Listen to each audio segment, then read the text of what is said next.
Okay, सो हम start करते हैं फॉरेन एक्सचेंज रेट का एक नया सिस्टम जिसका नाम है फ्लेक्सिबल एक्सचेंज रेट सिस्टम। हम already fix exchange rate system पढ़ चुके हैं, आज हम फ्लेक्सिबल एक्सचेंज रेट सिस्टम पढ़ेंगे। और फ्लेक्सिबल एक्सचेंज रेट सिस्टम का मतलब ये हुआ एक ऐसा सिस्टम जो मार्केट फोर्सेस पे डिपेंड है, जिसमें गवर्नमेंट का कोई इंटरवेंशन नहीं होता। उसे हम कह सकते हैं कि वो flexible foreign exchange rate system है। फ्लेक्सिबिलिटी का मतलब है कि prices can change, they can go up और दे कम डाउन। सो इंक्रीज और डिक्रीज हो सकता है फॉरेन एक्सचेंज की प्राइस में in terms of home currency. इसे हम फ्लेक्सिबल एक्सचेंज रेट सिस्टम कहेंगे। तो ये बात ध्यान रखने की है कि यहाँ पे जो भी चेंजेस आ रहे हैं वो due to forces of market आ रहे हैं। और फोर्स ऑफ मार्केट कौन सी होती हैं? Demand and supply. तो डिमांड एंड सप्लाई की वजह से यहाँ पे चेंजेस देखने को मिलते हैं। आई होप मेरी बात समझ में आ गई। तो फॉरेन एक्सचेंज मार्केट में अगर फॉरेन करेंसी की डिमांड बढ़ेगी तो उसकी प्राइस बढ़ जाएगी, और अगर उसकी डिमांड कम होगी तो प्राइस कम हो जाएगी। आई होप यहां तक क्लियर है। इसके बाद हम आगे चलते हैं। देखो, value of currency is allowed to fluctuate according to the market forces. Allowed का मतलब है कि गवर्नमेंट इसमें कोई इंटरवेंशन नहीं कर रही। There is no intervention from the side of government. ठीक है। Exchange rate is determined by the market. Market कैसे डिटरमाइन करता है? उसकी जो दो फोर्सेस है, डिमांड एंड सप्लाई, उसकी हेल्प से मार्केट नए एक्सचेंज रेट को डिटरमाइन करता है। डिटरमाइन करने का मतलब होता है कि डिसाइड नहीं हो रहा है ना। एक होता है डिसाइड, डिसाइड का मतलब होता है कि आप तय करते हो। डिटरमाइन का मतलब होता है कि वो दो फोर्सेस के रिलेशनशिप से डिटरमाइन हो रहा है। डिटरमाइन हो रहा है मतलब उससे निकल रहा है। You are not deciding it, you are not enforcing it, right. ये हुआ आपका फ्लेक्सिबल एक्सचेंज रेट सिस्टम। तो flexible exchange rate system quickly one more time. Foreign exchange rate के लिए ये एक सिस्टम है, जैसे फिक्स रेट सिस्टम है। फिक्स रेट सिस्टम में गवर्नमेंट इंटरवेंशन थे, यहाँ पे गवर्नमेंट की साइड से कोई इंटरवेंशन नहीं है। फिर यहाँ पे रेट कैसे चेंज होते हैं? Due to market forces, that is demand and supply. और यहाँ रेट डिटरमाइन होता है, जबकि फिक्स रेट सिस्टम में रेट डिसाइड होता है। इन दोनों शब्दों के अंतर को समझना। आगे चलते हैं। फ्लेक्सिबल एक्सचेंज रेट सिस्टम के कुछ फायदे और नुकसान हैं, हम दोनों को एक के बाद एक देखेंगे। देखो, फ्लेक्सिबल एक्सचेंज रेट का पहला फायदा, यहाँ पे जो ये रेट है ये सेल्फ एडजस्टिंग सिस्टम है। मतलब यहाँ पे जो रेट है उसे आप डिसाइड नहीं करते कभी भी, वो डिटरमाइन होते जाते हैं। मतलब अगर डिमांड बढ़ेगी तो रेट बढ़ जाएगा, डिमांड कम होगी तो रेट कम हो जाएगा। किसकी डिमांड की बात चल रही है? फॉरेन एक्सचेंज के डिमांड की बात चल रही है। तो अगर डॉलर की डिमांड बढ़ेगी तो डॉलर का प्राइस ऊपर चला जाएगा, डॉलर की डिमांड कम होगी तो डॉलर का प्राइस नीचे आ जाएगा। तो ये सेल्फ एडजस्टिंग और ऑटोमेटिकली एडजस्ट होने वाले रेट्स हैं, राइट। तो मार्केट खुद अपने आप को मेंटेन, इस रेट को मेंटेन करता है। मार्केट खुद इस रेट को मेंटेन करता है, गवर्नमेंट की कोई जरूरत नहीं होती, या गवर्नमेंट इंटरवेंशन की कोई जरूरत नहीं होती। इसकी वजह से ये जो पॉइंट है इसे अच्छे से समझना कि बैलेंस ऑफ पेमेंट में जो डेफिसिट या सरप्लस आता है उसको ये ऑटोमेटिकली रिमूव कर देता है। तो डिसइक्विलिब्रियम को रिमूव करके ये इक्विलिब्रियम पे ले आता है प्राइस। आई होप मेरी बात समझ में आ गई। Hence it eliminates the problem of overvaluation and undervaluation. Overvaluation का मतलब या अंडरवैल्यूएशन का मतलब होता है जिसकी जो वैल्यू है उससे कम वैल्यू मिल रही है तो अंडरवैल्यूएशन, जो वैल्यू है उससे ज्यादा वैल्यू मिल रही है तो ओवरवैल्यूएशन। तो अगर डॉलर की वैल्यू है सपोज 100 रुपीज और हम उसकी प्राइस पे कर रहे हैं 110, इसका मतलब ये ओवर वैल्यू है। तो जब ये मार्केट में सिचुएशन अराइज होगी तो अपने आप क्या होगा, लोग बचेंगे इससे कि यार मैं ज्यादा प्राइस पे क्यों करूं। बचेंगे मतलब वो डिमांड कम कर देंगे। जब ओवर वैल्यू हो जाएगा कोई कमोडिटी तो उसकी हम डिमांड कम कर देते हैं। तो यहाँ डॉलर की अगर ओवर वैल्यू पहुंच गई तो हम डिमांड कम कर देंगे, और अगर डॉलर जो है वो अंडर वैल्यू पे है तो हम उसकी डिमांड बढ़ा देंगे। जब हमें लगता है कि कोई प्रोडक्ट सस्ता है, अगर हमें ऐसा लग रहा है कि डॉलर सस्ता मिल रहा है तो हम उसकी डिमांड बढ़ा देंगे। तो ये जो रिएक्शन है मार्केट में कस्टमर का, उसकी वजह से ये अंडर वैल्यूएशन और ओवर वैल्यूएशन की प्रॉब्लम सॉल्व हो जाती है। बैलेंस ऑफ पेमेंट जो डिसइक्विलिब्रियम पे था वो इक्विलिब्रियम पे आ जाता है। ये फायदा है मार्केट फोर्सेस पे काम करने का। और फिक्स के अंदर ये प्रॉब्लम मेंटेन रहती है। फिक्स के अंदर, फिक्स सिस्टम के अंदर हो सकता है कि डॉलर की जो वैल्यू हो उससे ज्यादा प्राइस आप पे कर रहे हो या उससे कम प्राइस पे कर रहे हो। फ्लेक्सिबल में ये कभी भी आपको नहीं मिलेगा, राइट। आगे चलते हैं। दूसरी बात, फिक्स सिस्टम में हमें वो रेट मेंटेन करने के लिए huge foreign exchange reserve maintain करना पड़ता था, हमें मतलब गवर्नमेंट को, तभी फिक्स सिस्टम काम कर सकता है। यहां पे कोई रिजर्व मेंटेन करने की जरूरत नहीं है, क्योंकि आप तो प्राइस को अपनी तरफ से इन्फ्लुएंस ही नहीं करने वाले।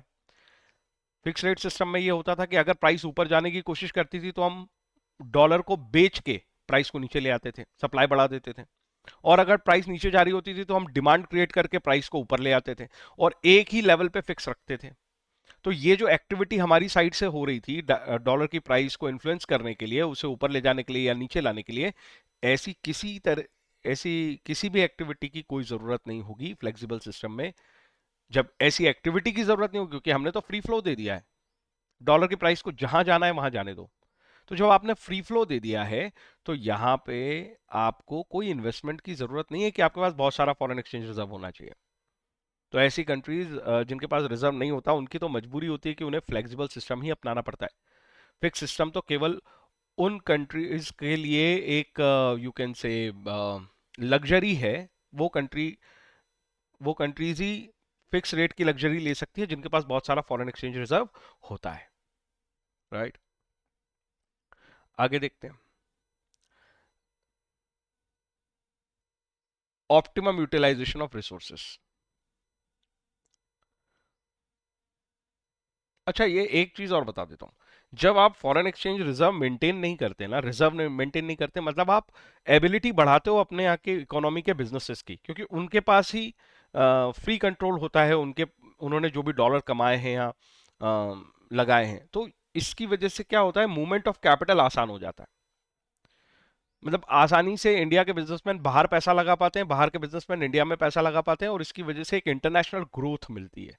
तो सजेस्टेड तो यही होता है ना कि मार्केट को बायस मत करो, मार्केट को इन्फ्लुएंस मत करो, मार्केट में जिस तरीके से डिमांड बढ़ रही है या सप्लाई बढ़ रही है उससे प्राइस को ऊपर नीचे होने दो, तो इसी से ज्यादा ग्रोथ मिलती है। आई होप मेरी बात समझ में आ रही है। हमारे इंडियन मार्केट को ही देख लो, हमने केवल नेसेसिटी के प्रोडक्ट्स पे ही प्राइस को फिक्स करने की कोशिश करते हैं, अदरवाइज तो हम प्राइस को फ्लक्चुएट होने देते हैं। डिमांड बढ़ेगी तो प्राइस ऊपर चली जाएगी, डिमांड कम होगी तो प्राइस नीचे आ जाएगी।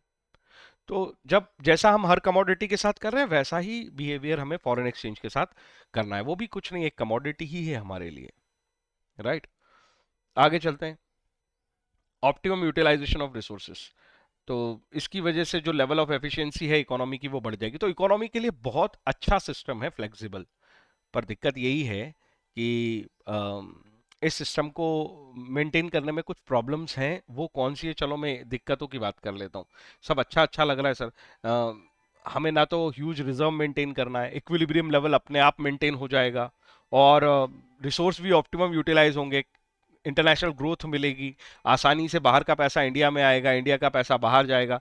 ये सब अच्छा अच्छा दिख रहा है, तो फिर ये इस सिस्टम में प्रॉब्लम क्या है? तो देखो मैं इस सिस्टम की प्रॉब्लम बताता हूँ। सबसे पहली इस सिस्टम की प्रॉब्लम है इनस्टेबिलिटी। ये डर फैलाता है, ये इसकी प्रॉब्लम है।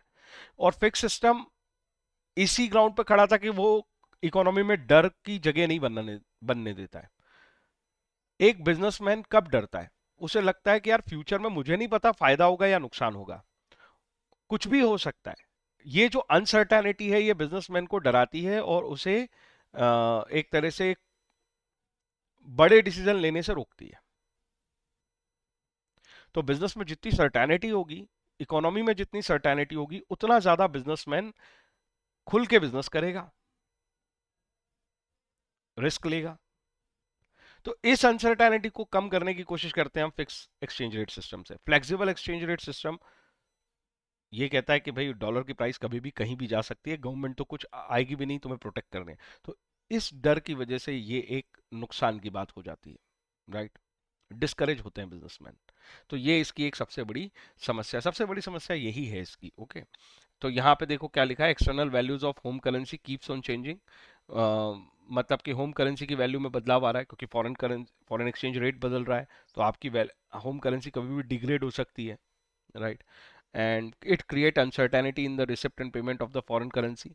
हमें नहीं पता 1 लाख डॉलर के बदले 80 रुपये मिलेंगे, अगर $1 के बदले 80 रुपये मिल रहे हैं, ठीक है, तो 1 लाख डॉलर के बदले हमें 80 लाख रिसीव होंगे, और अगर रेट गिर गया और 80 से डॉलर का रेट आ गया 75, तो हमें पता चला कि यार 80 लाख के बजाय 75 लाख ही मिलेंगे, जिसमें बिजनेस का कोई लेना देना ही नहीं है। आपने वही क्वालिटी का प्रोडक्ट बेचा है, सामने वाला भी 1 लाख डॉलर का 1 लाख डॉलर ही पे कर रहा है, ऐसा नहीं कि वो कम पे कर रहा है, पर फिर भी आपको 5 लाख रुपए का नुकसान हो रहा है। तो ये जो डर है, ये जो अनसर्टेनिटी है, ये फ्लेक्सिबल रेट सिस्टम में देखने को मिलती है, राइट।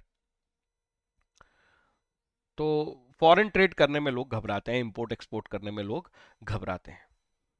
दूसरा है स्पेक्युलेटिव एक्टिविटीज बहुत ज्यादा होती हैं। देखो, फिक्स रेट सिस्टम होता है तो कोई स्पेक्युलेशन नहीं होती। स्पेक्युलेशन का मतलब होता है कि अंदाजा लगा के लोग अपने प्रॉफिट या प्रॉफिट्स कमाने की कोशिश करते हैं। जैसे अगर रेट बढ़ने का अंदाजा है तो आज खरीद लो, जब बढ़ जाएगा तब बेच देना।